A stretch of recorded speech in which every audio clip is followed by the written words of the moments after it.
Peace and beyond. Peace and beyond. Peace and beyond. What's going on, everybody? Welcome to the Beyonderz Building podcast, brought to you by the hip hop Beyonderz movement.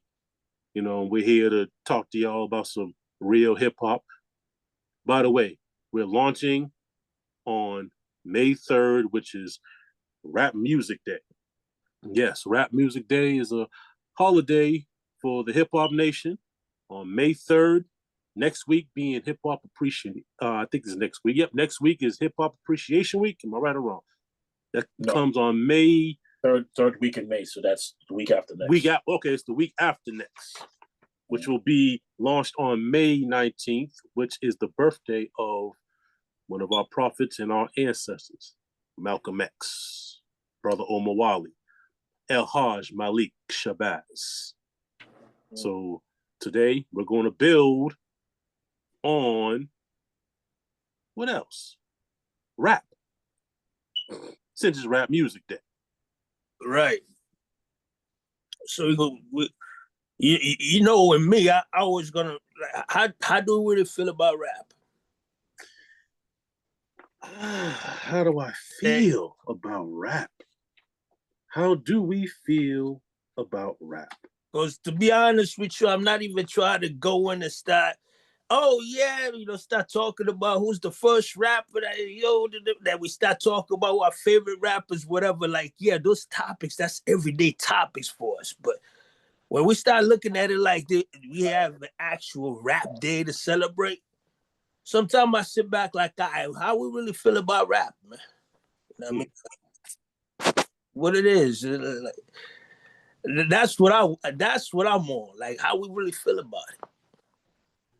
I mean, do we have to get our definitions right? You know what I'm saying? Like, because I always look at a rapper. Actually, rap is dope. Not every artist, hip hop artist, is a rapper. You know, a lyricist has his own category. You know what I'm saying? An MC, that's a whole different task. But when you say a rapper, or somebody that raps, that is a different element on the set. Not everybody's a rapper. Not everybody can rap. You know what I mean? And rap is something different. It's not just you're going to throw some lyricists out there and you'll pick some rapper, you want to make the comparison. Sometimes it's just that's not the flavor. Rap is different. You know what I'm saying? You know that if you look in the old terminology, you will see that, you know, the old cats used to, a rap is like a kind of a talk, like, and that only involves certain people of a certain caliber. Like street cats would be like, let me rap a little taste on that. You know, let me rap to you real quick. And that involves a certain kind of slang. Like if you're not from the block, you're not from these neighborhoods, you know what I mean? You talking the regular language. You from around these neighborhoods, you rapping. You know what I mean? Certain codes are involved when you rapping. You can't just be a lyrical dude with mad vocabulary, very crafted, you know what I mean? A hell of a wordsmith, but the language you're using, it's not off the codes that's out there. Like rap is a little different, you know what I mean? Well, we got to remember rap also, there's a reason why rap is be called rap music. Because that's the musical aspect. Rap is really, literally, a kind of style of speaking for African Americans, especially. And originally, when someone said, "Do you have rap?" they were asking if you had any game. Could you talk to the ladies? Or no? Or could you make that sale, make that hustle sale? You know, or you know, could you, you know, it's your style of speaking. And a lot of times we talk and rhyme, just like I just did. And so, you know, it's kind of a part of our culture.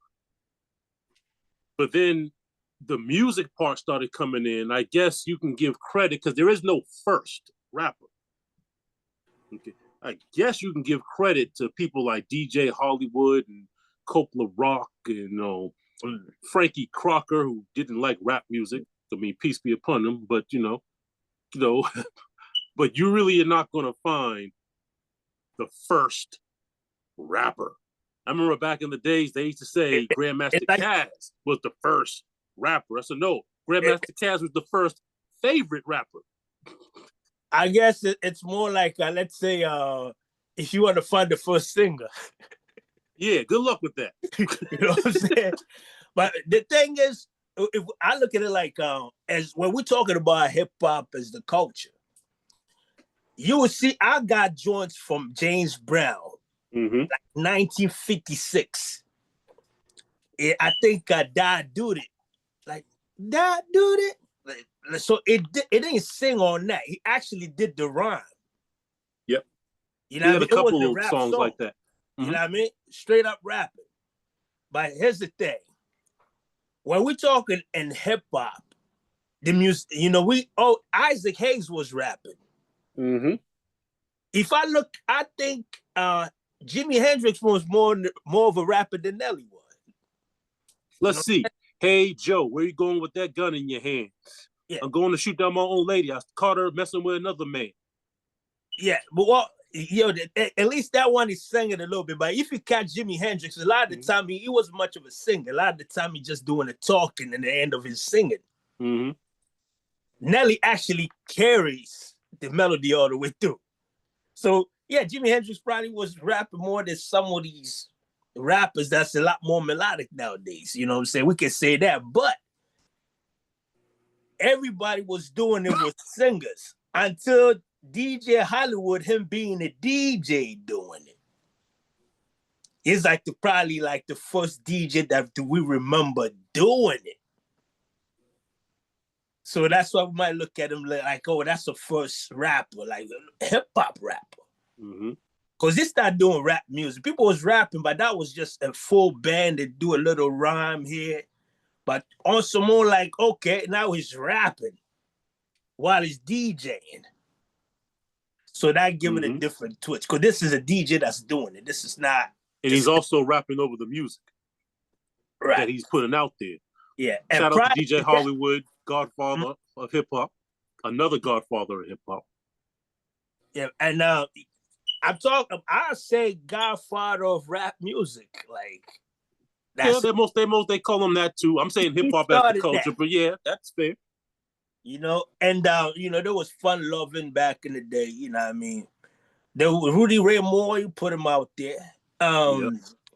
Pigment. And if you've seen the Dolomite movie, that I gotta read the book, but if you've seen the Dolomite movie with Eddie Murphy, there was an interesting point that was made in that movie, and it showed you how Rudy Ray Moore was born into becoming a rap performer, or I guess they called it kind of street poetry or party record performer. Right. He saw, I can't remember the guy's name. He saw a dude who used to come to the record shop that he used to work at. And he was always talking in rhyme. He decided to talk to this dude. He said, "Where'd you get those rhymes from?" He said, "I'll make them in my head." And he took him to an alley where all these OGs of the time used to hang out. And it was an old club where people like Billie Holiday, Duke Ellington used to perform at, but they still hung out. You know how it is in the hood. You know, they still hang out at those vacant places that don't exist anymore, but they're still out there doing their thing in the alleyways and all that. And everyone there was rapping like this dude that came into the record store. And so he started recording them and then taking their rhymes and performing them. Sounds familiar? Okay. That's what I'm saying. That shows you the cultural aspect predating hip hop. And then you go into people like Pigmeat Marham, Here Comes the Judge, classic comedy record. That's I'm sorry. I keep on saying comedy record, party record. Party records, yeah. If y'all remember the party records, we're Generation Next. We were little kids. We were the little kids that were sneaking out, listening. We were supposed to be in bed. I was coming. They hear us. Go back to bed. Rush back in bed. Put your covers back on. my folks from Congo and Africa, they really have that at home. They didn't have the party. Well, listen, man, the party records, man. My pops had James Brown records, but like the party records, I didn't see that collection at home, man. Yeah, the party records. At one time, you can only get them through Black Market, and you had to know people, which is dope. Yeah, you can only get it through there. And Saturday nights, they'll invite people over. They'll have their drinks or whatever, roll their spliffs or whatever, and they'll listen to like Richard Pryor, Red Fox, LaWanda Page, Mantan Moreland, Pig Meat Marham, and they used to rap on these records while telling comedy. Mm-hmm. A lot of the classic Richard Pryor records like That Nigga Crazy, that was a party record. Okay. And I don't remember him rapping on it, but you know, they give him credit as being an instrumental in inspiring hip hop to come to be. Red Fox used to rap a little bit. LaWanda Page used to rap all the time. Aunt Esther, she used to rap all the time. You know what? Actually, Aunt Esther was Here Comes the Judge, the lady that orders the beer, I think. Oh yeah, I want 6 packs of beer. Yeah, I think that's Esther from. That might have been because they used to all kind of combine together. Yeah, I think she did that one. Yeah, and you know, Muhammad Ali got a record out too. He got a record. He's also a known rapper. I heard that one. Mm-hmm. I think I might have it over here somewhere. Yeah, that's like. So that's just the history of rap, right? And we already understand when you're talking about rap, that's coming from some fly people. You know, you had to be a certain level of, you know, a certain level of style to it. That's where that's coming from. Right. And eventually, when we got rap music now, the music, you know, we're applying the rap into the music now. That don't mean it loses its edge. It has to be dope. So you got to represent that. A rapper, you got to be fly and all that when you're coming in with it, because it's rap music. You know what I mean? So it's don't be feel a certain way if it's the pimps and the hustlers that actually master the art of fly talk in the streets. Well, they were the original masters of that art. Yeah. So you can't take that away. So if you see a little pimp and, you know, everybody got a little pimp in them, a little bit of gangster edge to us. Ice-T said that his inspiration came from the pimps and the players. Right. That's where he learned how to rap. Talking that game. Yeah. Because the little poetry they were writing before they kicked that game to the ladies when they're out there macking. Right. And he said that's where I got it from. I got it from the pimps. Right. Yeah, of course. They were out there, you know, shout out to them for kicking that game, kicking that creativity. We just had to, you know, you learn what you need to learn out of it, you know, then you adjust eventually. Yeah. You know? They were the originals. They were just doing it to be doing it, though. They were just doing it to look fly, like you just said. Oh, yeah. Still like doing it. Yeah. Now today, there's a lot of artists that I look at as rappers. You know what I mean? Like, you mean the rappers separate from being an MC? Like, MCs over here, rappers over there?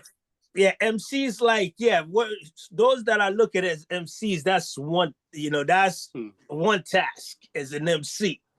Actually, as an MC, it's like you're not an MC till hip hop. You know what I mean? If you're a hip hop head, then you can be the MC. Because that comes with I would say, that's the lineage of those that took heed to what the Zulu Nation would try to do with Africa Bambaataa. Like, yo, this is a movement. Let's have an institution around this. So now we've got to have structure. So that's when the name hip hop comes in. And the person that does it has to represent the culture. You can't just be out there be like, okay, I'm just going to be however I want to be. Nah, you got a whole culture you got to represent. Now, if you're going to get up there, you know, you have to, there is a certain way you got to present yourself now. There's a certain things you gotta restrain yourself from doing. Certain things you got, like you got some responsibility. You an MC. You know what I'm saying? But a rapper, it's just part of the culture when it comes to that. So a rapper, he's cool. If he let's say he in the street, if he drug dealer, he got no problem spit drug dealer rhyme. But as an MC, you're gonna have to tell all the stories. If you're gonna talk about drug dealing, you gotta talk about the consequence of drug addiction. You gotta talk about the plot. Who's really behind this old drug game you're about to talk about? As an MC, you got a responsibility to cover all that. But a rapper can just be like, I'm just one cold dude from the streets and just go in. That's rapping. So sometimes it's fly because, okay, you can play the villain. We as people, we have to choose, okay, we're going to play this record right here. It's fun, but we're going to make sure we play that record over there too to balance it out. So when KRS-One, he made a good point. So that's an MC right there. Yeah, I think he said it in the Gospel of Hip Hop. He said, an MC speaks for the community, speaks for the people, when a rapper just speaks for himself. That's boom, right there. Yeah. Yeah, if I'm not mistaken, I think he said something like to that effect. And the thing is, you can't really tell a rapper to be like, stop talking for yourself. You got to talk for the community. That's an MC's job. Right. So we got to regulate that. Okay, the rapper's going to be here talking about themselves. Well, we need somebody to balance that out. So we got to put this out. So MCs are actually, if we want to talk about like the music industry that's representing our culture, I think the MCs has to be the one spearheading what record should be playing or not. Because as an MC will play everything. But, it's just the problem when it becomes like, okay, that one looks like everybody want to hear that record. Let's play that. Let's stop pushing what people wants to hear instead of what people needs to hear. People needs to hear the whole truth, not just that one side of the truth that somebody try to push because it seems there's money over there. Here's what he said. It's in the Gospel of Hip Hop under the MC element. Mm-hmm. The MC expresses through rhyme what is already on your mind, whereas the rapper tells you about his or herself. True hip-hoppers are encouraged to study both styles for maximum success. Mm-hmm. And early on, he stated, the MC is a hip-hop poet who directs and moves the crowd by rhythmically rhyming in spoken word. The MC is a cultural spokesperson. Technically, the MC is a creation of one's community, whereas the rapper is a creation of corporate interests. It becomes there, if I want to say. It becomes the interest of the corporation. Mm-hmm. Well, yeah, but once because remember, a lot of people became rappers just to make money. Mm-hmm. They didn't become rappers because they were into the art. It's not like they said, I just want to write a rhyme because I feel like it. They said, I'm gonna write a rhyme so I'm gonna sell some records. But then again, do you know that some people might decide to rap for money? But prior to that engagement, prior to that, taking like a rap as a profession, I want to be a rapper. Prior to that, if there was already from that culture of being fly, talks fly, you know what I'm saying, smooth with the talk, mad game and all that, before they even start rapping, there was already that. I give an example, one person I looked at like that is Jim Jones. Mm-hmm. Before he was rapping, he was already Jim Jones. You know what I mean? Well, I feel like, he was, as a character, he was more of a rapper than some people that's trying to rap. He was already that character. He spoke like one. His old drip is like, he got that style with him. He talks like it. So it's like one of the non-rapper with the dopest rap album. I heard his first album. I was like, yo, I like that. You know, I never heard Jimmy's first album. I never heard his first album. I heard a couple of songs. I never heard his first album, though. I forgot the name of the album, but I know he had that Joe Pete Rock produced G's Up, Hoes Down. Yeah, I heard that with Max B. Yeah, of course I heard that. Yeah, swim, she gonna drown, something like that. G's up, hoes down. If the bitch can't swim, she's gonna drown. Yeah, something like that. And I heard that joint. I remember listening to that. I was like, yo, I like it. But I never looked at him as a rapper. But he actually covers all that ground. Like, yeah, some rappers actually lack that edge. It's just like if I look at Group Home, it's like nobody was saying like, oh, Group, oh, they're just as dope as so and so. But yo, like, as far as hip hop, they just had a hip hop album that was dope. It was hip hop, but we never really looked at it. That was a classic album. Classic album, but we never looked at it like Group Home album, man.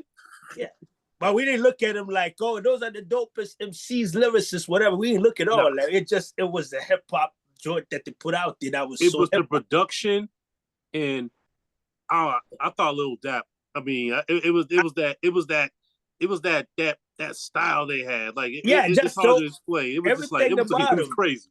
Everything about him, just like just the presence on the record and all that. It was just hip hop. Mm-hmm.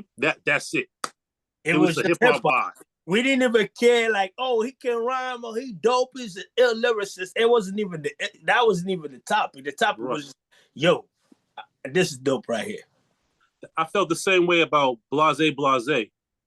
When the East is in the house. Oh my God, danger. That was just that was the time when hip hop was hip hop. Yeah. To the point that still hip hop, yeah. Everybody, like right now, we can see a lot of people with chase like clout and all that. But back then, it's more like keeping it real was driving people. People was on that. You have to be real with it, and this is culture. Mm-hmm. You know what I mean? You represent the culture the right way. Sometimes we're not even worried about who's dope, who's nice with the rhymes, whatever, because you just did and you fit. Mm.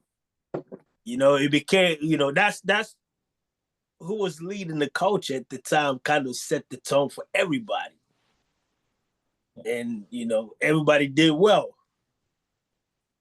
Now the industry don't look at it as doing well because they got different expectations. But for us, be quiet over there, man. I know you're about to say something deep. That's why I ain't even asking them yet. Because once he gets to talking, I'm all ears. I'd be like, it's not that I think it's deep. I'd be like this. I'm kind of paying attention to what, because when it comes to rap, I have a perspective on rap that rapping and MCing. All right, so a lot of the MCs that we love, like a lot of MCs that we love, grew to be MCs. There's not one MC that didn't talk about themselves at some point, right? Not one. They all talk about themselves, even me, right? Mm-hmm. They grew. Some of them grew, not all of them, but some of them grew to be the MC that talks about that's community based, right? And some of them are successful, and some of them are not as successful. What that means is, Kendrick Lamar, when he first came out, of course, he's talking about himself because he's trying to get his money. He's trying to get out the hood. You know what I mean? He's from Bompton, whatever. You know what I mean? He's trying to be successful. He got on the Dre, and a lot of his music was like, I'm trying to get the fuck out of it. Then as he grew, he got more politically based, more spiritually based, more, you know what I'm saying? Community. You know what I'm saying? Even with this battle with him and Drake, he still kept it more community based with the shit that he was saying, especially on the third verse of Not Like Us, when he said something about back in the days they had us in chains, and you know what I'm saying? It's the stuff that he was saying, it kind of reminds me of what Ether the third verse of Ether, when Nas was like, y'all niggas deal with emotions like bitches. As sad as I love you because you're my brother, you traded your soul for riches. My child, I watch you grow up to be famous, and now I'm smiling as a proud dad watching his only son that made it. You seem to be only concerned with dissing women. Were you confused as a child, scared to smile? They called you ugly? Well, life is harsh. Hug me. Don't reject me. Make records to disrespect me. Blatant or indirectly. In 88, you was getting chased in your building. Like the shit that he was saying, and the reason why I'm saying this is like, Nas was always an MC when he came out, but he was a drug dealer. You know what I'm saying? Jay was always an MC, but he was a drug dealer. And an intelligent one as well. Like the way that he was saying shit, especially if you look at Politics as Usual and 22 Twos. What was the other shit after the song after 22 Twos? Friend of Foe. Like the way that he kind of put his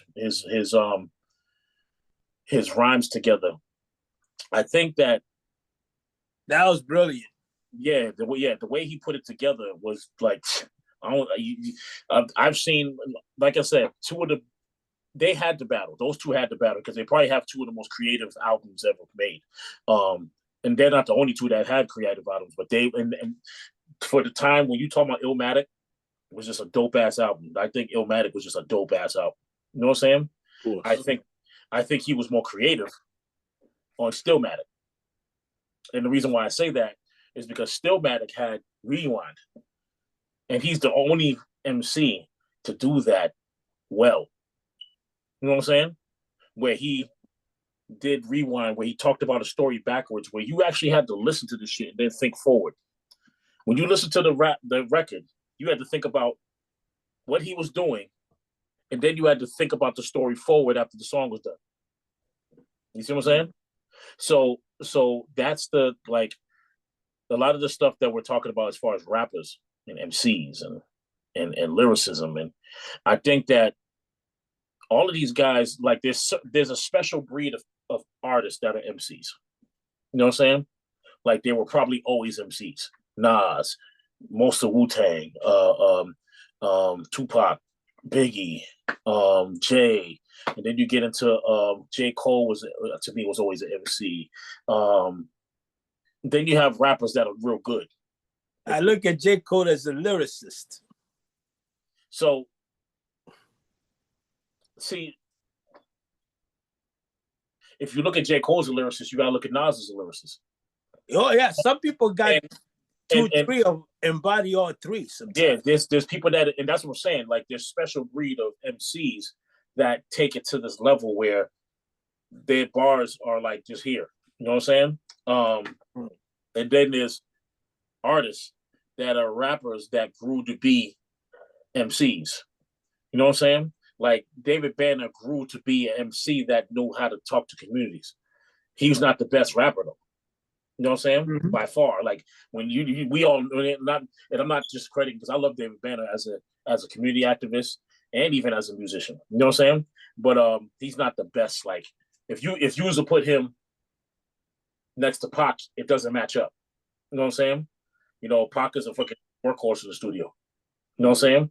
You put him next to Nas, no, you can't do that. But he has his lane where he exemplifies being an MC because he is dealing with community now. He's dealing with like Black issues, and because he's trying to make his mark as an activist. He has to step into MCing instead of just rapping, like as opposed to like an example. You made an example of Nelly. Nelly was limited. You know what I'm saying? Because he was talking about himself. And I think that a lot of that was one of the big reasons why KRS-One and him had an issue. You know what I'm saying? Because not because of him doing for himself, saying things about himself, or it was what he said on the song "I'm Number One." Right. On the third verse, where he said, "I'm tired of people saying what's real hip hop. Most of the artists whose album flops." He said that, and he was directed. It was really directed. I took offense to that. Yeah, because it not like you're talking to me, but it's like he was talking about you, Saudi. It was It was a shot at a lot of people that I respect so well. Because at the time, now it's like we celebrate a lot of the people. You know, we celebrate the Kanes and the Rakim and all that. But at that time, a lot of those MCs that we knew, that we respect so much, was not getting like the relevance that they should get. And a lot of people talk about he fell off. That was the word out there. Oh, so-and-so fell off. He fell off. Like, you can't even talk about your favorite MC without somebody be like, man, he fell off. Then you get into it with this person. So him saying that, you know, album flop, I've been like, so the industry try to push one thing and you don't fit what they try to push. So they shelve you. Well, let's examine this MC thing. Man. Let's examine this real quick. So, my fault. Let me turn the camera back on. So, now Nas is my top 5. He's in my top 5. Okay.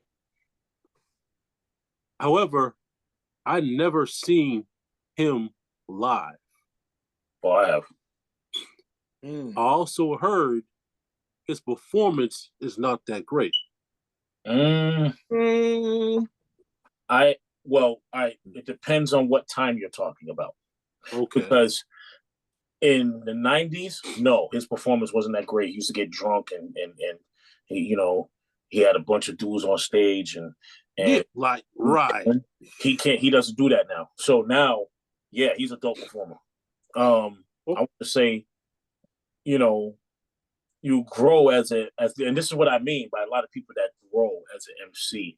I think Nas, he does get by because he got a lot of hits.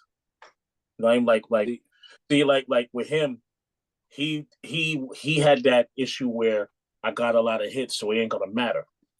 I got people, you know what I'm saying? Like just like who was a fucking terrible performer? You know who's a terrible performer, honestly, and I seen them perform live was 50. 50 terrible performer. Yeah. I also think Rakim's a terrible performer. Rakim is a boring performer. In the sense Rakim is like all due respect to the God MC. I love Rakim. Rakim is on my top 3 MCs, but like to me, if I went to this is why I say Rakim's a boring performer. I didn't say he's a terrible one. I think he rap his ass off, but that's all he does is rap his ass off. He stays in one place and he walks back. Yeah, but like for instance, I went to a show where it was Rakim, Big Daddy Kane, KRS-One, Dougie Fresh, Slick Rick. Everybody I loved performed except for Rakim. Only reason why I loved Rakim performing is because I knew all his fucking songs. So the songs that he was performing, he did all the old shit. He did, Microphone Feed was my favorite Rakim song. I Ain't No Joke. He did Pay the Fool. He did he even did what's the joint? The 18th Letter joint. Right? He did that shit. I knew all of that stuff, right? He did Follow the Leader. He did fucking Mahogany. My Melody is one of my favorite joints. And he did Casualties of War. Did he do Casualties of War? He did Casualties of War. He did all the hits. So he did all of his joints. He did all his. So people was rocking with it because he did the hits. But in comparison to then again, that's what he's there for. Exactly. Like this is hip hop. Not everybody. We're not supposed to all be into the same things. It's culture. But here's the point, right? In comparison, Nas, right, did the same shit that Rakim was doing. Right. He's gonna perform Hate Me Now. He's gonna perform freaking Nas is like. He's gonna perform freaking New York State of Mind. He's gonna perform this Who's What, and he was staying in one fucking place. And then you find out that they're from the same camp, kind of, as far as production and all that. You know what I'm saying? Rakim, he used to, when Roxanne Shante used to endorse and Nas used to go to the same studios as these people. You know what I'm saying? So then you kind of adapt the same as your legends. You see what I'm saying? Like for instance, I'm a big Wu-Tang fan. Them motherfuckers can perform their ass off. So that's why I perform the way I perform. Because my favorite rapper on Wu-Tang at the time when I was rapping was Method Man. You know what I'm saying? So Method Man walk on people. I'm not doing that shit, but Method Man walk on people. You know what I'm saying? So like ODB is one of my favorite performers. He's a wild dude. You know what I'm saying? He's all over the place. Yeah. So for me, that energy of those 9 members and how they performed and how they went on stage, that's how I attack my music. You know what I'm saying? But then my favorite lyricist is Nas. My favorite all-time performer is actually my top 6, and that's Busta Rhymes. You know what I'm saying? Because Busta Rhymes gives Busta Rhymes live himself. Yeah, he gives you a show. Like he don't come up there and give you a show. You know what I'm saying? But my favorite, like him, and that's 90s, right? One of the greatest performers I've seen between, and I always fucking wrestle with these two, is Dougie Fresh and fucking Big Daddy Kane. And the reason those are two good ones. But Dougie, man. I've never seen a person other than Dougie Fresh rock a crowd and not rap at all. He did a show where he was just beatboxing and the crowd was like I'm talking about, like, even me. I'm sitting there like, you know, like Michael Jackson was there, like, oh shit, right? Dougie like, puts on a show. Yeah, Dougie. If you're a rapper, right, and you don't have to rap, and you rock a crowd, you are more than an MC. You're on some other shit. Like, that dude is on the cosmos with that shit. Because, and the reason why I say Kane is 50 something, he almost 60. And but he always rocked the crowd though. Kane, another one. He's still doing the warming up show, Kane. man. He's still doing the warming up Kane, jumping over dudes' fucking head. You know what I'm saying? When that shit, I'm sitting there like, yo, like that's just like next level. Like you know, and that's why I would never put anybody over the Big Daddy Kanes and the Dougie Freshes and the KRS Ones and the what's his name, and like those guys. I would say Rakim. Because that's the only person. Like, you know, certain things I be telling, like I say certain things only work for certain people. Like the calm and collect, deep thought rhyming. It really only works for Rakim. Like, if you're not Rakim, if you're gonna try that, you gotta think twice. Because it works for him. It works for him. Like I like him because of that. But the thing is, everybody will try to do that, but you are not Rakim. Be careful. It might not work. Right. That's why you shouldn't be biting. Yeah. But when you style is just, you know, it works for him. MCing though, I think we gotta also remember, because our era, we weren't around for the stage performances, the park jams, where the MC was born. You're on stage in front of people, or the stage wasn't really a pedestal. It was just a platform, a space with the mic cord, and you're around the people, and you had to really have the people's attention, control, and respect.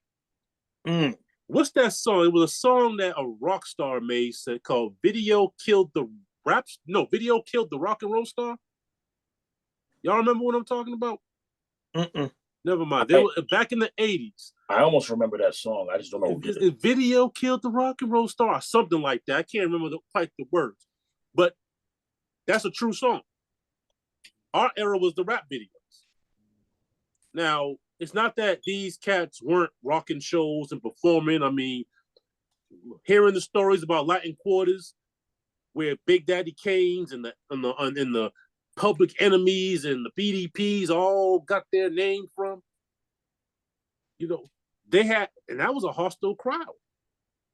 They had to rock that crowd. Yeah, if you didn't, you got beat down. Right. You know, one of the greatest comedians who I think should be considered a hip hop pioneer, me personally, Charles Barron. Okay, I'm not sure if y'all seen DC Cab. Yes. Okay, he's the brother with the curlers in his head. Oh, him? Yeah. Charles Barron taught Dave Chappelle. Oh, wow. He was like an OG to Dave Chappelle. What made him so great, and this is a lesson that anyone who wants to be an MC should take. He used to do his comedy in the middle of Central Park in New York.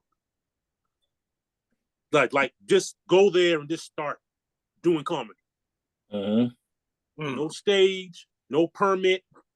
There's videos of him on YouTube, video clips of him being in Central Park, just making people laugh, cracking on people, talking, standing on the bench, and he got crowds of people in Central Park just listening to him and laughing. That's some MC stuff right there. However, and this might be in defense of Rakim,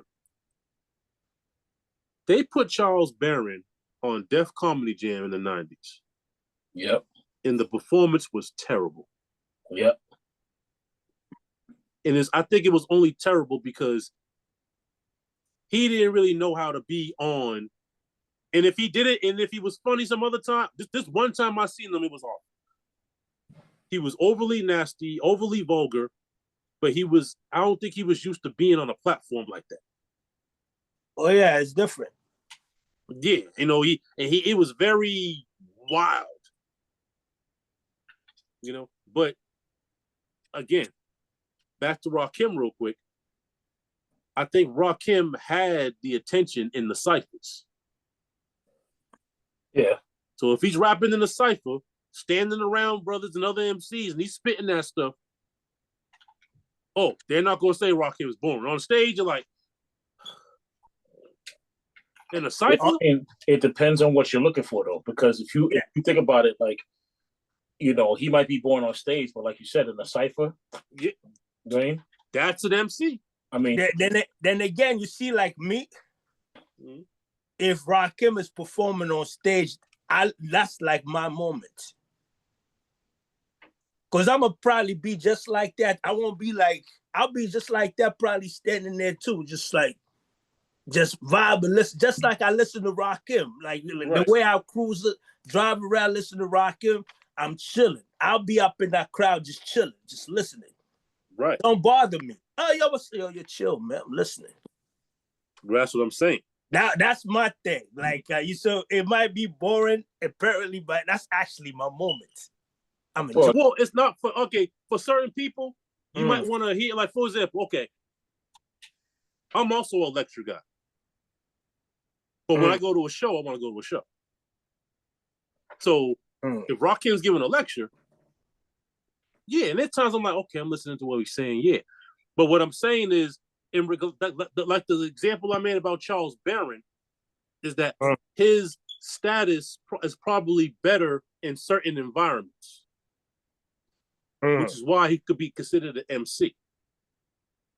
And I'm wondering if that is the same thing with Nas, because the original MCs literally were rocking the crowd. Yeah. And had control of the crowd. And they also did not make excuses for things going wrong. They would use it to their advantage. If the power went out, they rocking a cappella. They forget a rhyme, they freestyle. Or they're going to something else. Like you see a lot of these kids, here in the Beam, things go wrong, they're cussing out the DJ, they're saying the equipment sucks, and they're blaming the promoter. First of all, the equipment always sucked. They're blaming the crowd, they're saying the crowd is whack. But that's why I tell these young dudes, the equipment always sucked. It's not no new shit. Like there's not new shit to the equipment. The equipment wasn't just good in the 80s and 90s and 2000s, 2010s, and then all of a sudden in 2025 the shit sucked. No, I wish Cool Herc was here with his equipment. The shit always sucked. I went to I want to say I started performing in 1999. That's when I started performing my shit. The equipment always sucked, from the talent shows to the fucking even the clubs. To the shit that, you know what I'm saying? Like, honestly, the best equipment that I use is the shit that we use now at the fucking, at the Vault. Or like, you know what I mean? Yeah. Or like, because even the show that me and Sadi did in March, that equipment sucked. You know what I mean? It's like I put a fucking Bluetooth speaker on another speaker to play. The Cypher. Yeah, the Cypher. The equipment sucked there. You know what I'm saying? The thing about it is, like, one thing that molded some of us, get us out of that, always going to make a moment out of, like, whatever, from scratch. Make a moment. We was doing the Subway Cypher. And there was moments when the train comes by. It's louder than the little speakers we have. some of us made it a point not to stop. It's still projected with the train coming, people getting off, and I'm still projected. That's like a challenge for me. The beat is off. Why did, whoever's just playing the beat try to find the next beat? I'm on the platform in the subway. I said, hey, yo. Everybody turn around. I say a few couple of, like the 4 bar I say, to begin the verse. I won't rap it. I say it because it's well written. It gets people attention. Then I go in with the rest of the verse. So, you know what I mean? You're projected throughout the platform. Like, then from doing that, I done that in a couple of rooms. It'd be like places, like just people around. I said, hey, yo, throw a rhyme out there. Get everybody attention. They keep going. MC stuff. You know what I'm saying? And it became one thing I just picked up on. That I do acapellas with no microphones. And I don't have the biggest voice. I deem myself as having a small voice among everybody. Everybody got the bass. I don't have that. But when I project, it goes. Master of ceremony. I remember the damn show and the fucking music just cut off. I was in the middle of my shit. The music just cut off. I still kept going. I didn't even know the music cut off. That's how much I was into my shit. I didn't even know the music cut off. You know what I'm saying? And I sat there and I was fucking spitting and shit, and I was spitting and niggas. I noticed that people was looking at me like, "Yo, this dude's still going." And I kept going because in my mind I heard the music. You know what I'm saying? And I just kept going and shit, going and going and going. And then when I realized when I stopped that, you know what I'm saying, when the shit was over for me, everybody was like, "Yo, like how the hell did you do that?" Because there was no music. You know what I'm saying? Like there was nothing. Yeah. You know and the no music, that's actually, for us, the no music, that's like, we do acapellas all the time. Because the thing is, you do acapellas all the time, but you learn your shit to the point where you don't even have to rap on the same beat. So like you can switch it, like you know how like you go to a show and you can switch it up. Like Ghostface does this a lot, where he'll do the original joint and then the DJ will cut it into a different beat, but he's rapping the same song. Right. You know? Like that, like that's MC shit. That's when we was doing mixtapes and you go in there and the DJ's just cutting records and you just still going. You know what I'm saying? Like that's that element. And what happens is like a lot of these artists are missing that lost art of just a cappella rhyming. Like the battle rappers are even too formatted. You know what I'm saying? Because the battle now it is too, but when they're beginning, it was just as raw. Like when Mook and Loaded Locks did that at it was Murder Mook and Loaded Locks at some was that like a clothing store? Yeah, that was back in early 2000s. Yeah, that actually inspired me a lot because I'm from the spoken word environment with my rhymes, so I done a lot of acapellas like that. So them battling with no beats like that, I was like, this is me right here. This is what we do. Yeah, there's nothing wrong with that. The problem is that a lot of other artists are not that. So like when you're talking about, like there's very few battle artists that actually like can hold that down and still like Loaded Lux, he can actually do music if he wanted to. You know what I'm saying? I mean, no, he got records. Yeah, so like those guys can step into both. Like, but certain guys can't. Certain guys, they just, they used to doing that battle shit and they can't project outside of the battle. You know what I'm saying? Then again, for most of the battle rappers that we seen them getting like doing the thing, when it comes to killing the beat, they actually overkills the beat. Like they're probably one of the dopest people on record. That I heard, like you would name them, the Two Surf. Who else? What is his name? Dot Mob. It's with Dot Mob. What's his name again? He used to be in the camp with Murder Mook. T-Rex. Yeah. You know what I mean? Like I heard those dudes on records, like on beat. They actually very consistently dope on beats.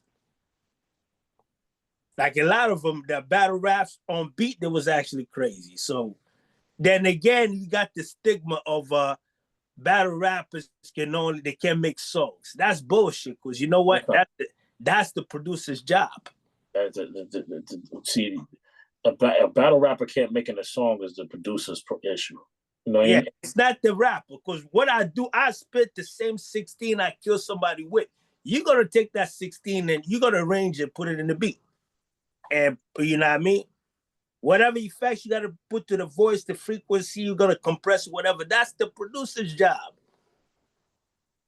Find the hook. The producer doesn't really make the producer helps him with the song, but if he's making a song, that's the artist's job and the producer's. Well, the thing, there was really nothing as so a lot of all right. So the producer is not like.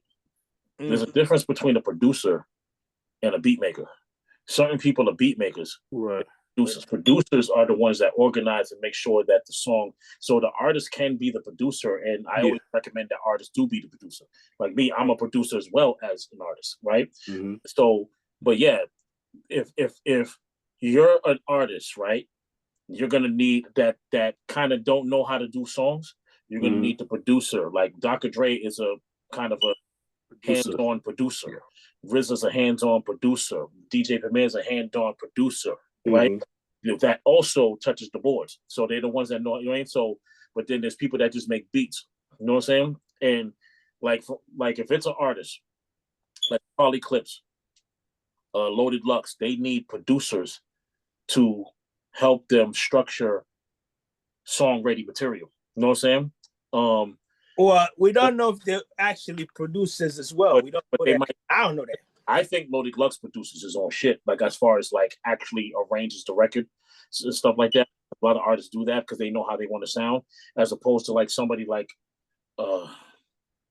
who's matter of fact, here's an example. Game, right?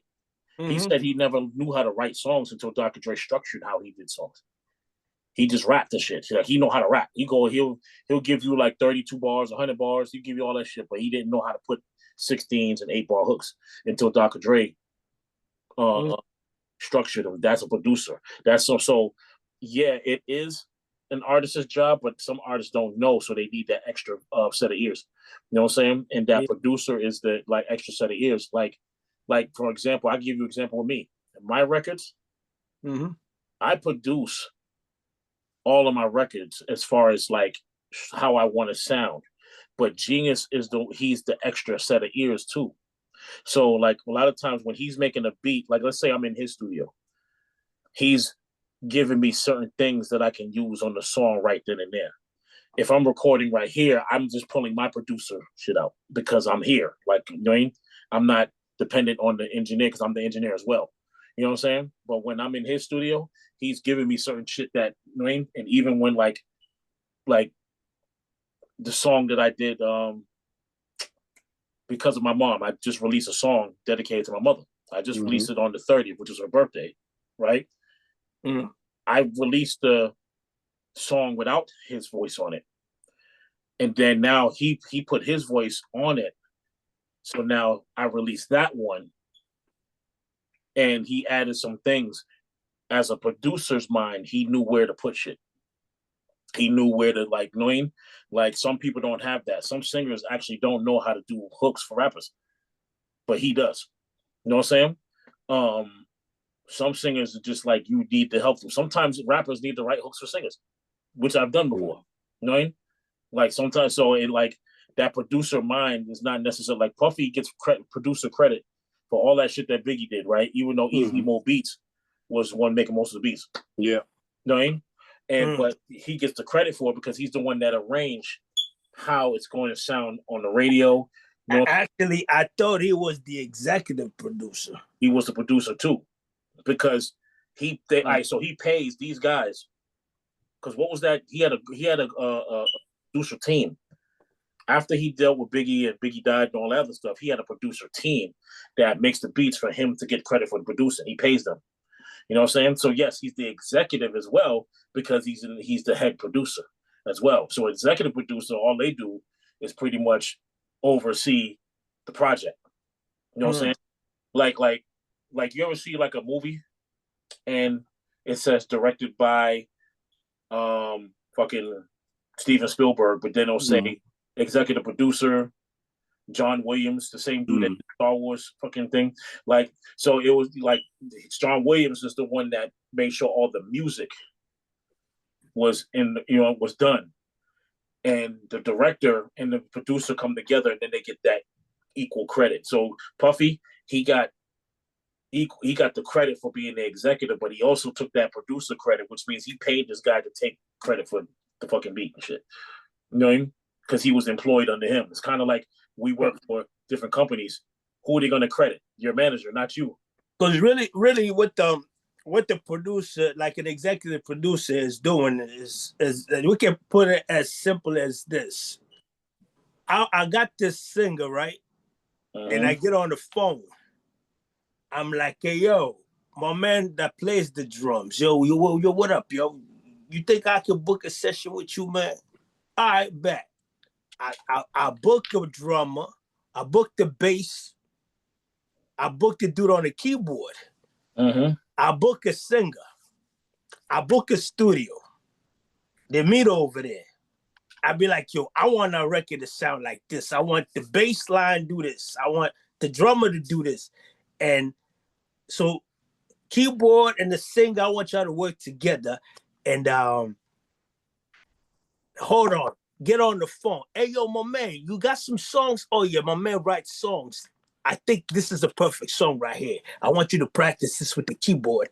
And y'all get up in the studio with the drummer and the bass and make this record happen. That's executive producer.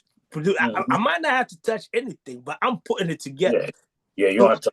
It's just like instead of getting the drummer and the bass, I'll go get DJ Premier or Pete Rock. But the executive producer's also coaching the artist or arranging how the artist says and shit. So he might buy some writers. You know, if the artist like Drake has producers because Drake doesn't. He's known. I'm not saying he doesn't. He's known for not writing his shit. So now the producer has to make sure. Yeah, it's known for that. He's known for that. I don't know how true it is. We don't know. But like because I've seen him, I've seen him a couple of times go on his phone and was spitting on the radio. You know what I mean? So that doesn't mean he doesn't. I think he writes his shit. You know what I'm saying? Like, that's someone texted him, "Yo, spit this." Well, he was. The problem with those allegations about rappers not writing their own shit. This is what happens. You write bars. You a bar after bar after bar after bar. Then you just say you got to make a song. You got your 16th. You trim it to a 16. Now you need a hook. Somebody comes and write that hook for you. Because you don't write hooks, you write bars. And guess what? You might be like, okay, your bar, we didn't make it a story. So somebody work with you now. Change this, put this first, then put that. Now they work with you and pen a few words in there. Then somebody come through, oh my God, that's so-and-so, you're my favorite rapper. But when they walked into you, you was out there sitting with somebody penning this shit around. Before you know it, you go there, be like, he was there with his ghostwriter. Well, you don't know what's going on. You just seen somebody penning some shit for these rapper and go spread them. Oh, he has ghostwriters. Yeah, sometimes you're the dopest rapper, but if you want to put out like a $1 billion record out there, you might need ghostwriters to write some shit that you don't normally write. Yeah, I mean, I don't see a problem with that in that profession. Yeah. It's you know what I mean? Like, for instance, right? If you say you're the greatest, of course, you got to write a majority of your shit. I do believe that. Like, if you're saying that you're the greatest of all time, or you telling yourself that you're the GOAT in your rhymes, or you're telling yourself that you're a beast, yes, you gotta write most of your shit. You know what I'm saying? A good amount of your shit. You don't have to write all. You don't have to write all of your shit though. Like you gotta write the shit that you write. You gotta be the best at what you write. You write the best what you write, but if you're making a hit, you ain't got to write none of that shit. Honestly, like if like, and I say that because there was a story about. I remember when Nas came out with the Untitled album. Yeah, back in 2000. I remember that. Mm-hmm. Yeah, that's a song that had NIG. It had the niggas. That's what he was gonna call it, nigger, but they made him do Untitled. And yeah. He did the song Hero. That's the song that was on there. He did the song Hero with Kerry Hilson, and he did Black President, right? Mm-hmm. So there was a song on there called Sly Fox.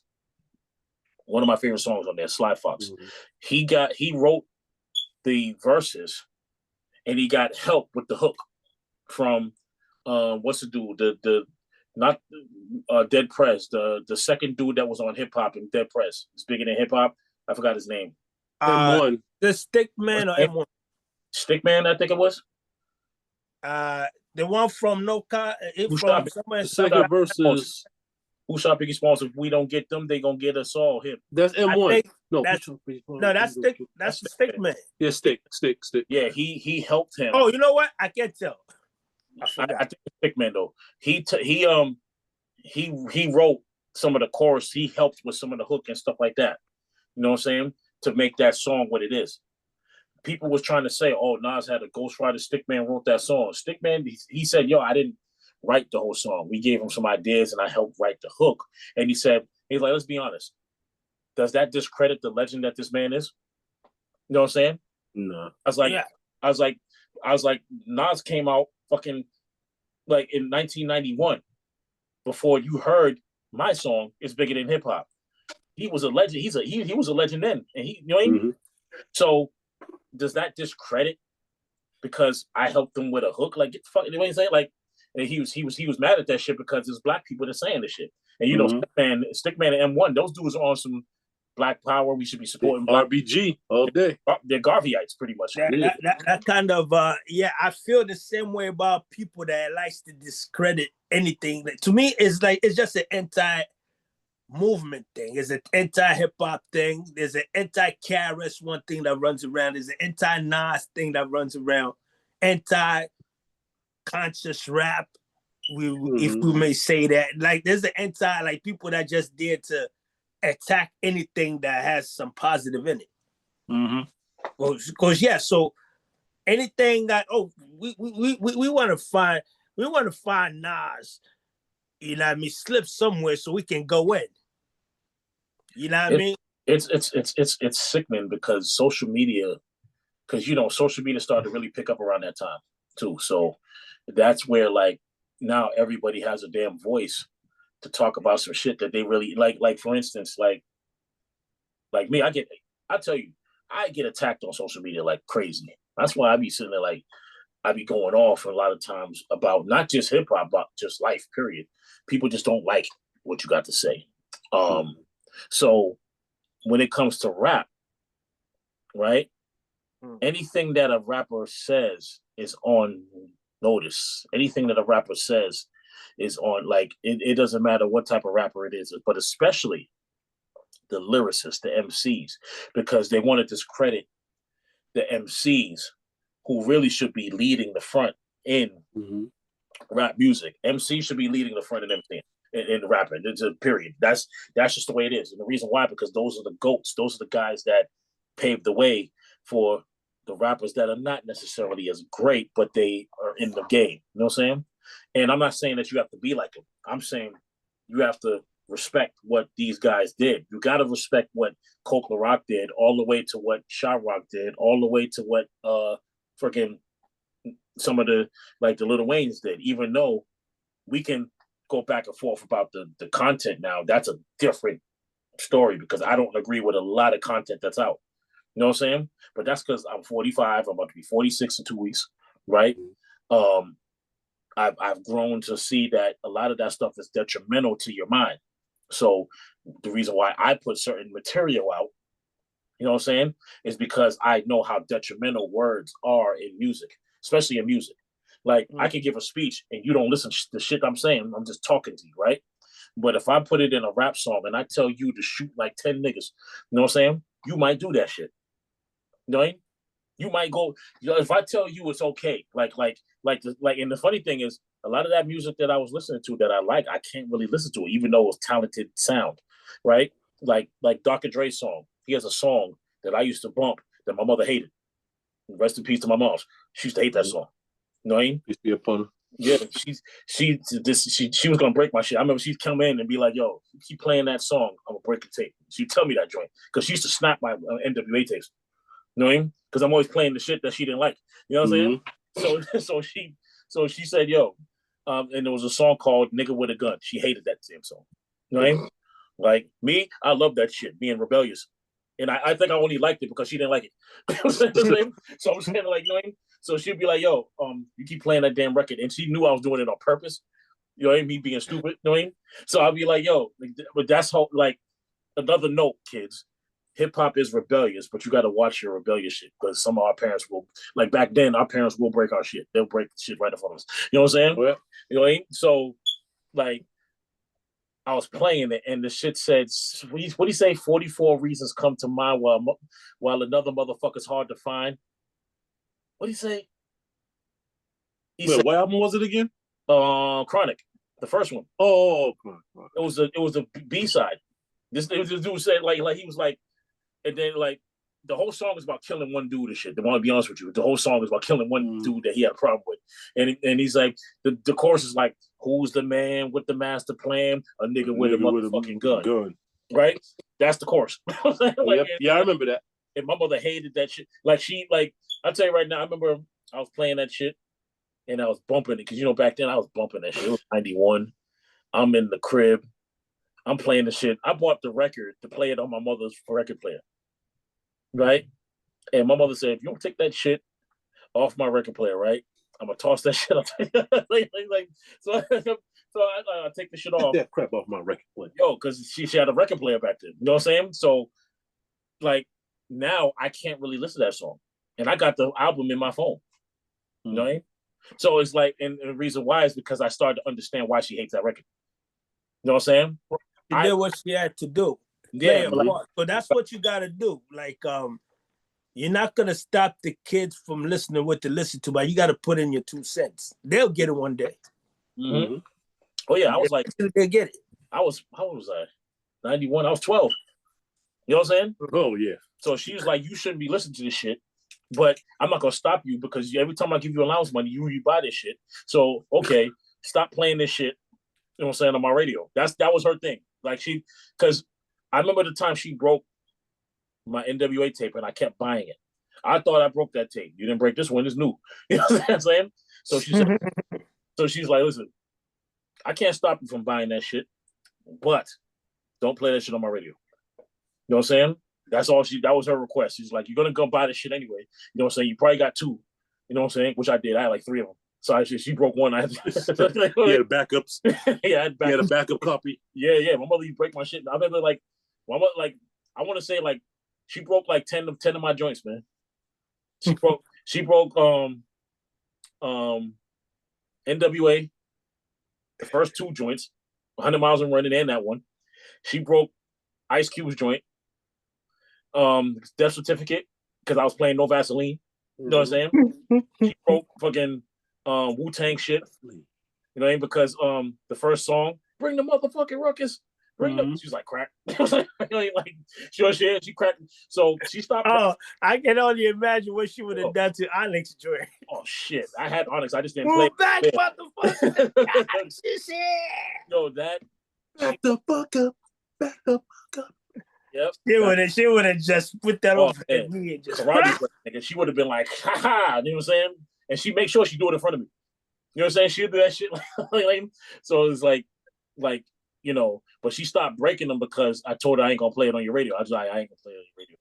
I was lying. I just gonna play it when she did. You know what I'm saying? Because you had the good sound. She had the fucking speakers and shit. Like, you know, my shit, I had a little the surround sound shit. Yeah, she had the surround sound. She, you know, the old school speakers that had all that shit. So it had like, you had like the bass thing, and then you had another thing that controlled the sound, and then you had the record player right there.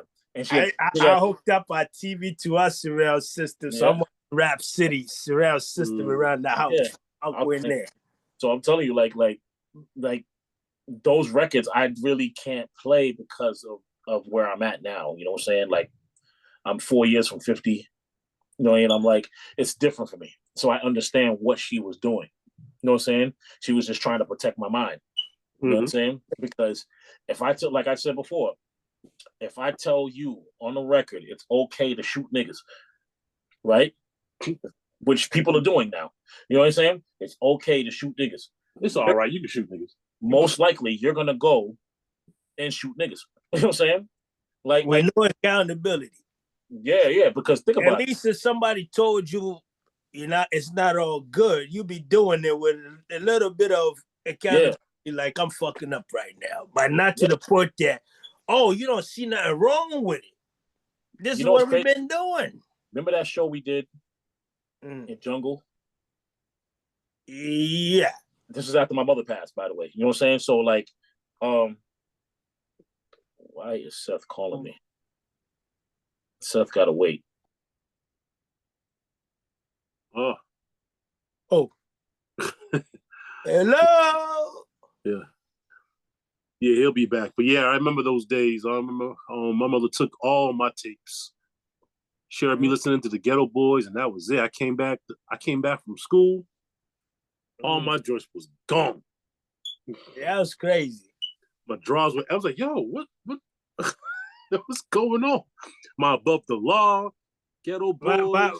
But my thing was, you'll mess around and play the wrong song, and that cuss word comes on, hoping nobody hears it. Next thing you know, Aunt turns around and look.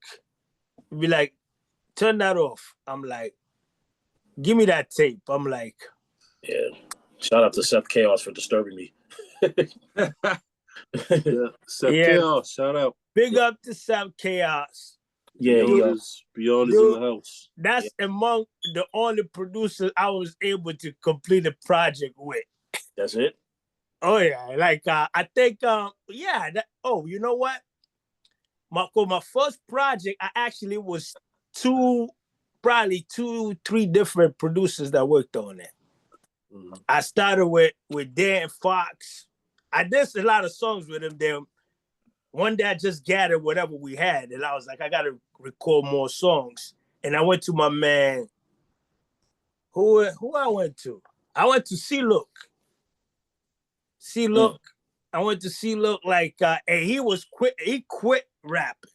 He's also more like, I'm not doing this no more. And I talked to him. I was like, okay, I know you're not doing this no more, but yo, I just need you to record me for these few tracks, because I try to wrap up too. Because at that time, I felt like I was done too.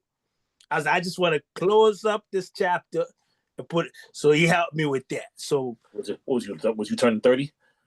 At the time, I was turning, Most people do that when they turn 30. They like, I was old and da da da da. Yeah, I put my first official album out at 29, my second album out at 30. And the reason why, because I didn't want to be like, because most of my friends that stopped rapping, 30. Mm-hmm. They was like, yo. I was 29 at the time. Yeah. But I was 29. I think that's a common thing with rappers that feel like they haven't, like, they don't want to do it no more. It's like 30, some say 50. You know what I'm saying? I've always seen that a common, if you rap a little bit longer, it's usually that 30, 40, or 50 mark. You know what I mean? Yeah. But if you continue to go, you kind of reach that.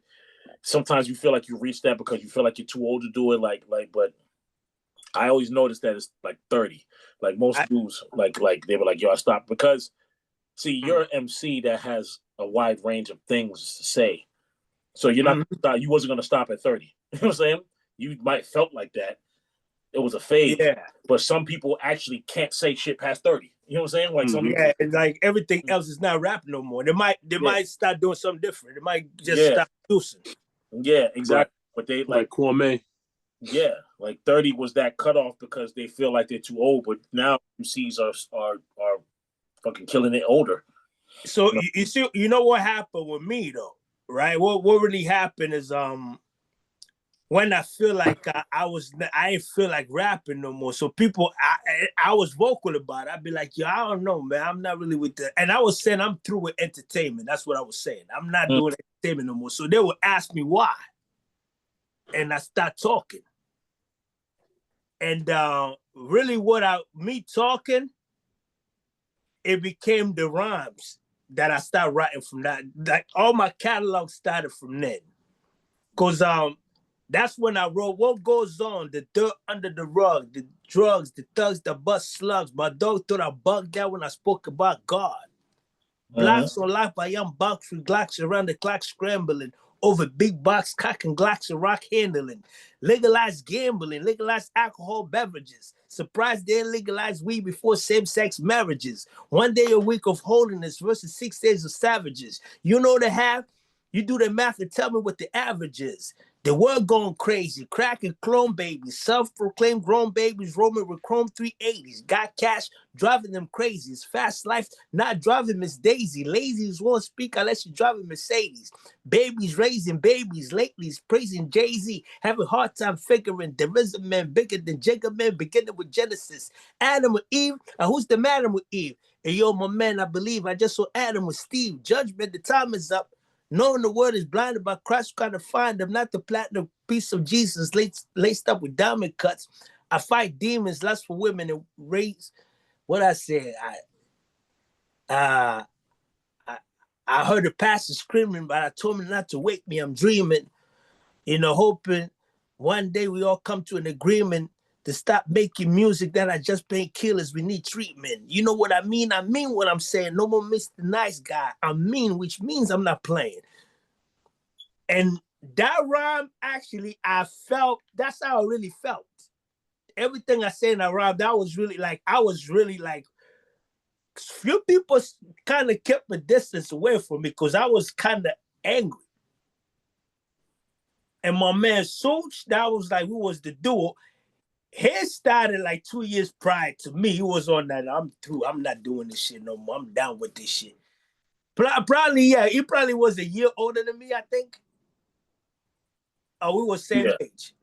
So his shit was like a year before me was on that. I'm done rapping. And next year, I was on the same shit, but he was just finished. And he kind of, I don't know. We never talked about rap no more. But yeah, so I felt like that. Like a lot of this shit was just like, yo, this shit needs to change. This shit is looking stupid. This shit stopped making sense. This shit, like, how the fuck y'all not seeing what I'm seeing? Like, yeah, that's how I was feeling. And guess what? Everything I wrote was kind of, that became like the format of everything I wrote ever since. Yeah. And I became that kind of MC. That was the topics, and that's it till today. But prior to that, I was comfortable doing rough, rugged. I'm Timberland boots all 4 seasons in my 90 degrees on my 20 below freezing. I slap a whack rapper with no reason. No reason. It was fun rap. Rough, rugged, jiggy, must stop being the bum thingy. Why you want to test this when you're ready to die like Biggie? I don't give a wiggy one if you're hot. I be the hot one. My man's hot too, but not you. Nigga, I knock you. I got a few beats. I'm rocking to sleep. That's what I was doing. But yo, after that mark, like 28 years old, whatever. So after that mark, I mean, we all go through those phases. Oh, yeah. But it's like, as an MC, I mean, you're never going to let it go. I can tell you that. Yeah, that's one thing. Like, if the commitment to the culture, like when I feel like I don't want to rap no more, and part of me feel like, no, you got to do, there's something you need to do. Maybe you don't feel like rapping, but yeah, whatever you're going to do, it's still going to be lyricism. It's still going to be wordsmithing. It's still going to be music probably, but it's not going to be as empty. It's going to be a lot more than the purpose is. If there is no purpose to it, you probably just won't do it. Mm-hmm. So if I'm making music when I ain't saying shit, I'm not interested. Well, that's, it's hard to be a lyricist and not say shit. You know what I'm saying? Like because one, you don't want to be that guy to not say shit. But you want to be in that category. That's the wrong category for someone that has pain. So what happens is the minute you feel like you ain't saying shit, that's when you feel like you want to quit. Yeah. It's just the feeling like, yo, all these shit, I ain't saying not one thing about it, man. And you sit there looking like, because some people topics depresses them. So the music that you really want to make kind of like it kind of depresses you. So you don't want to do it. Me is more like I deal with issues until like now I got the understanding of it. Now I can play around and make rhymes about them. On some more like I'm kind of out of love, I'm sharing my experience with people. Like, oh yeah, I've been there too. I thought about that too. Then now I can put it in rhymes. But when I'm thinking about it when it's raw, oh no, that's not rhyming. That's just a conversation. I mean, to me, like when you've mastered a level of rhyming, it all becomes a conversation. It all becomes like in the sense of like when you master the level of like putting your rhymes to a subject matter, that's all conversation. That's all it is. Okay? Like it's not even like you're not even at this point, you're not even playing. You're just like, all right, this shit right here is easy. You know what I mean?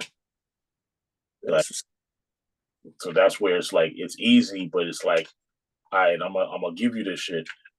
I'm gonna give it to you my way, but you know what I mean? You ain't gonna really, you might understand it, you might not. But I understand what I'm doing. You know what I mean? I think a lot of MCs or a lot of rappers don't really understand what it is to be themselves.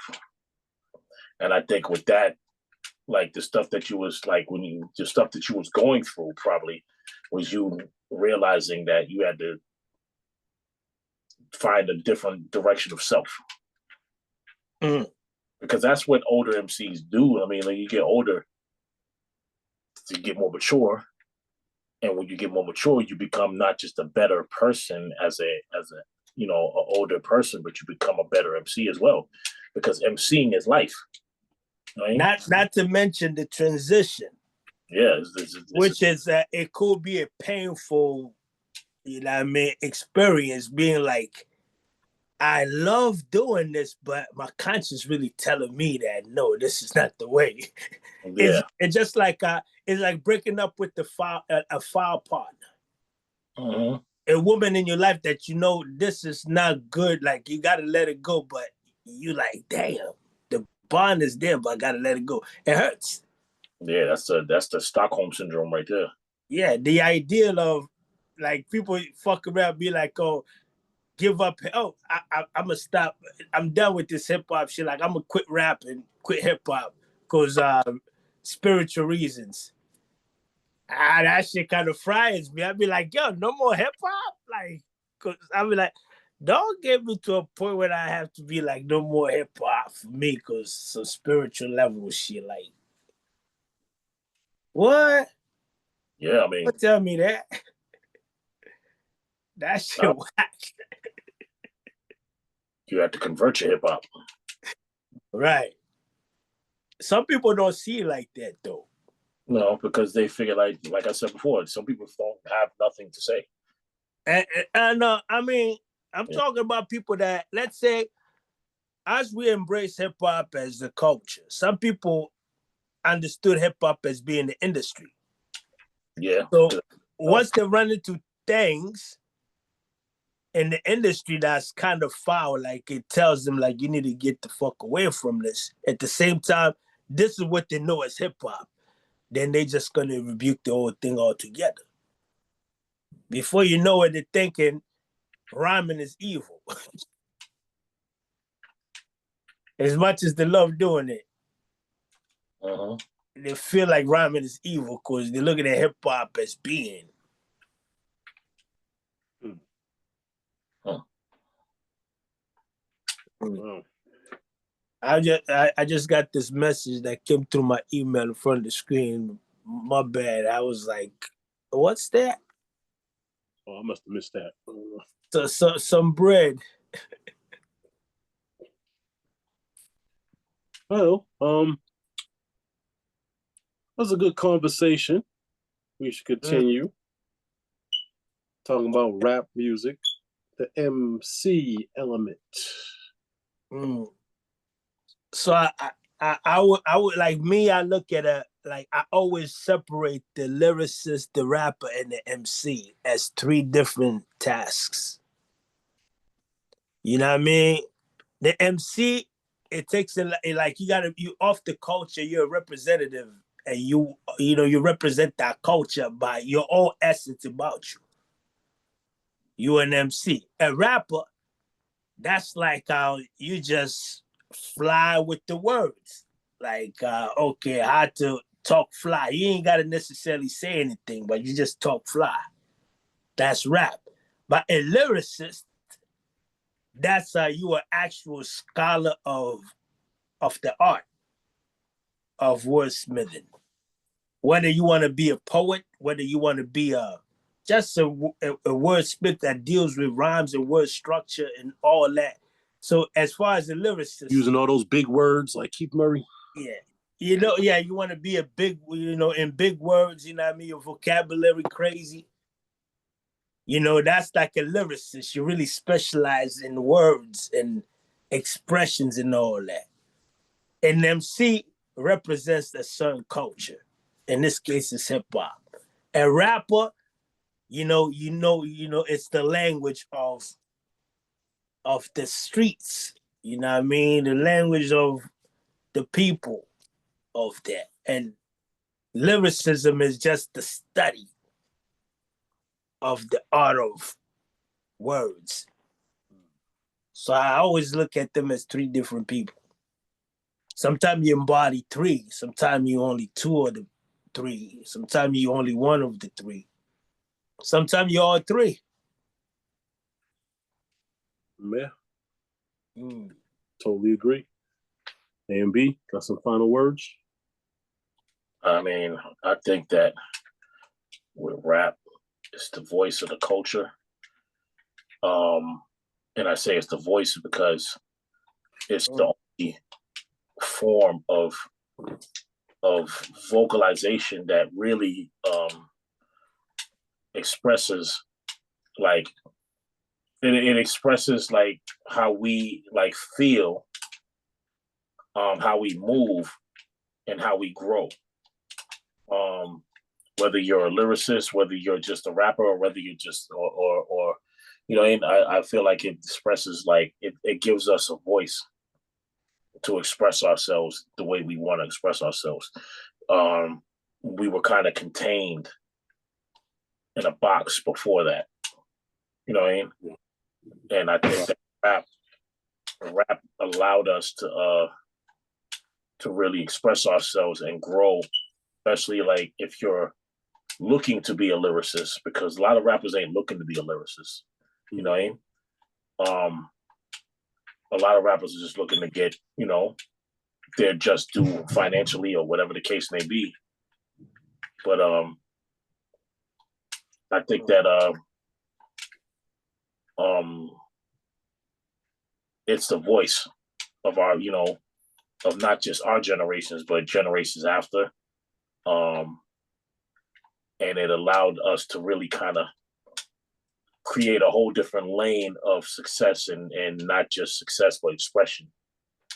You know what I mean? And I'm all for it. I'm just for the growth too. So it needs to grow. You know what I mean? Like how I feel about rap now is different than how I feel about rap, felt about rap back then because I was younger, didn't have like a sense of responsibility on the level that I do now. So, but that comes with time and it comes with students that want to know, that want to learn. That's it. Well, yeah, I definitely think that rappers should also have a responsibility to not only entertain but to edutain. Make sure they're teaching with the rhymes they're saying and representing the people. Yes, the rappers should thrive to become an MC. Rap is necessary because, come on, as men, we need that masculine energy, and rap provides that masculine energy. I mean, a lot of people get mad because most of the time we focus only on the male rappers. It's not that we're focusing on the male rappers. The male rappers provide that energy that make rap what it is. Okay, sometimes the R&B, singing love songs all the time. Sometimes I don't feel like singing love songs. Sometimes I want to listen to that boom bap, original rap. Or sometimes I must rock the mic myself. Dig, so listen, for those of you out there listening, thank you for checking us out. And we'll have more, and write some rhymes, y'all. Spit some rhymes. Do a cipher. Do a show. Do an open mic. Rock that mic. Don't be afraid. Speak your words, and someone will be inspired by what you do, what you speak, but make sure you keep a balance. Have fun with it. Don't make it all negative. We got to stop doing that. Make rap positive again. As well, end with Happy Rap Music Day. Thank you for listening to the Beyonders Building Podcast. I am your co-host, EGC Divine. We got Big Brother Saadi. We got African Man Born. Till next time, peace and beyond. Man, fuck that. Shoot that nigga. Kill that bitch. Matter of fact. Right in the head, right? Imagine. Violence. Man, fuck that. Shoot that. So you got to shut off the recording, right? Yeah, let's see. Oh yeah, we gotta edit the fuck the bitch shooting nigga stop. Stop recording.